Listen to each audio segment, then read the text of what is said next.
Welcome to the Titanic VR guided tour. We are currently 3.8 kilometres below the surface of the North Atlantic and 100 metres east of the bow. This submersible is on autopilot. However, you can adjust your spotlight using the far left lever. Please keep your arms and legs inside the vehicle at all times. I'll provide you with information about locations as we pass them, so please sit back, relax and enjoy the ride.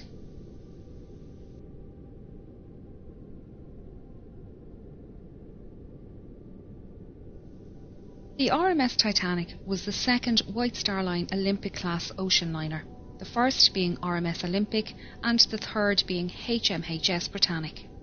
She was 269 metres long, 28 metres wide and 72 metres tall from the bottom of her keel to the top of her masts.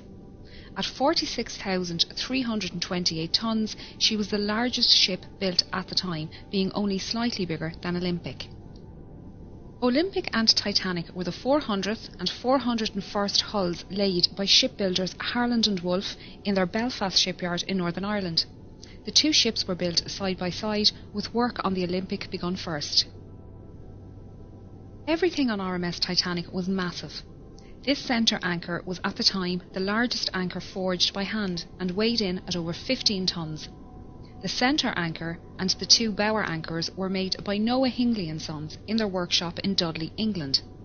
The anchors were transported to Belfast by horse, train and ship before being installed. It took 3 years to construct Titanic, but by the 2nd of April 1912, Titanic was completed and taken out to the Irish Sea for her trials. She was certified as seaworthy by the British Board of Trade and ready for her maiden voyage. She would be servicing the transatlantic route, a journey from Southampton, England to New York, USA, with stops at Cherbourg, France and Queenstown, Ireland. RMS Titanic carried mail and cargo as well as passengers. She had 6 cargo hatches with numbers 1, 2 and 3 forward and 4, 5 and 6 aft. On our left is the number 1 hatch, the access point for the forwardmost cargo hold.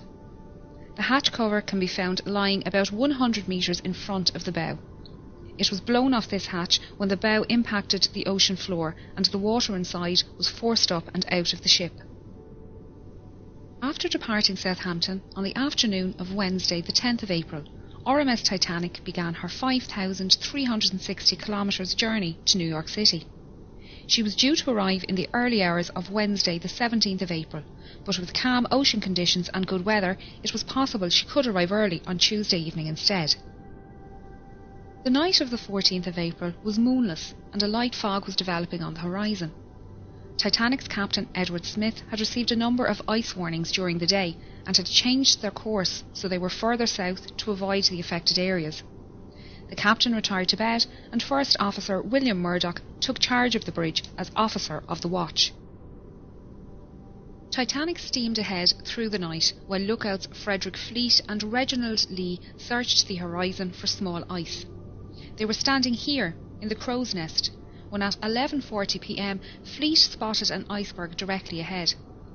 He rang the warning bell 3 times to indicate an obstacle ahead and phoned the bridge. Murdoch gave the order, hard a starboard, and the ship turned to port, but it was too late.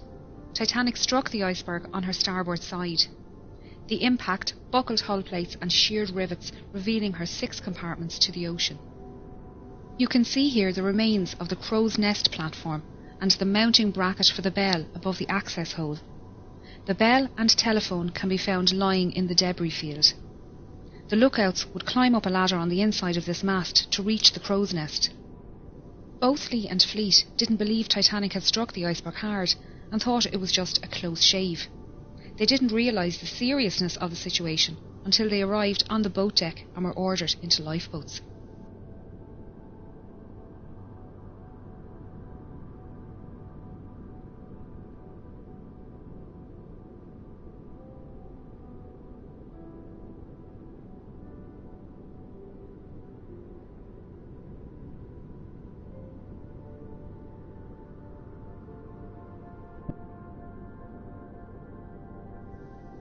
We are now heading down the number 2 hatch to reach the main cargo hold and mail room. We're passing by decks D, E, F and G, which housed the third-class open space and cabins for third-class single men and crew. Third-class single women and families were accommodated in the stern.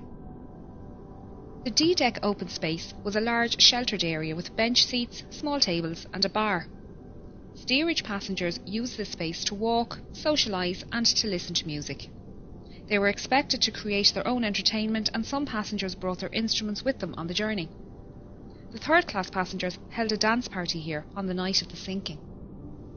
The crew staying in this section were mostly firemen, trimmers and greasers. These crewmen worked in the hot and dirty boiler and engine rooms, shovelling coal and greasing machinery. Because of this, they had their own special wash areas and slept in rooms away from passengers. They accessed their work areas through a passageway under the cargo hold below. Titanic contained 15 bulkheads, thick walls that separate her lower decks into 16 watertight compartments.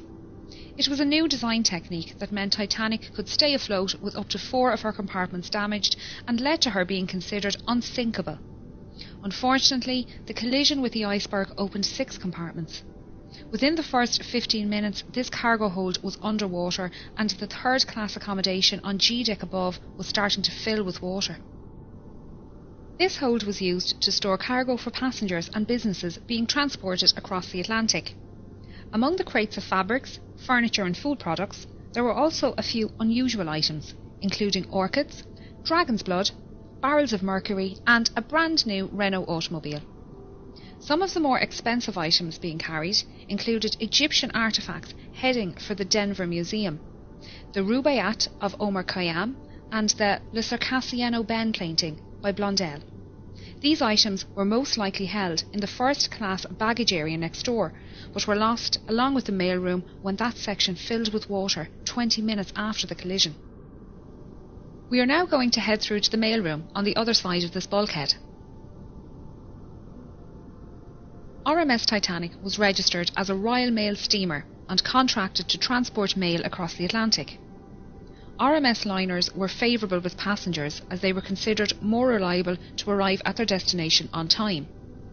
Titanic had a mailroom and post office on board, with 5 dedicated post office workers.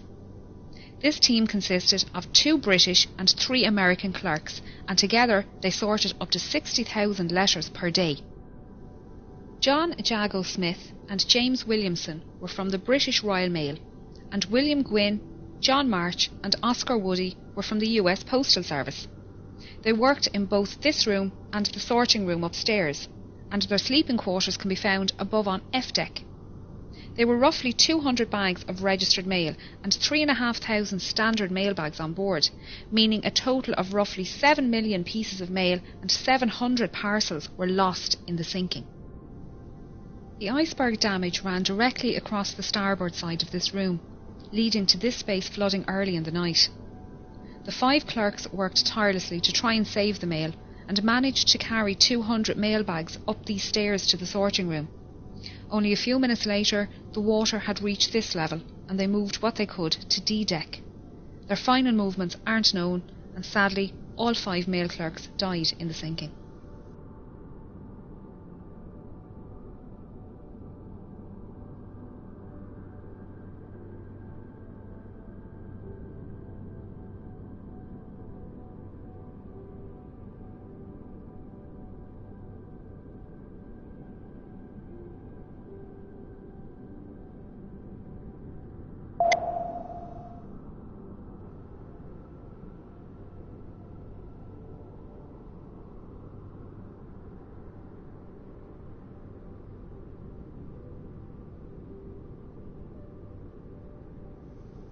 As the iceberg slid down the side of the ship, Murdoch ordered a hard aport, swinging Titanic's stern out of the path of the iceberg. He also closed the water